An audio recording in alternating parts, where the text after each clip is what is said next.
శ్రీరామాయణంలో స్కందోత్పత్తి అంతా చెప్పిన తర్వాత వాల్మీకి మహర్షి ఒక మాట అన్నారు ఫలశ్రుతి రూపంలో, భక్తశ్చయ కార్తికేయో కాకుత్స ప్రతిమానవాహ ఆయుష్మాన్ పుత్ర పౌత్రైశ్చ స్కంద సాలోక్యతాం వ్రజేత్ అన్నారు.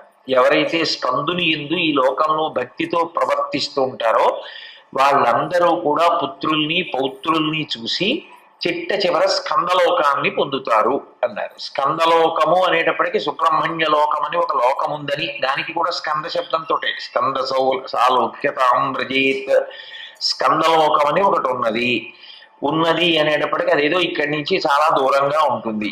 కాబట్టి భగవంతుడు ఎంత దూరంగా ఉన్నాడు అంటే చాలా దూరంగా ఉన్నాడు. అంత దూరంగా ఉన్నవాడికి మనం చేసే ఉపాసన వినపడుతుందా అంటే ఆయనంత దగ్గరగా ఉన్నవాడు కూడా లేడు. అంత దగ్గరగా ఉన్న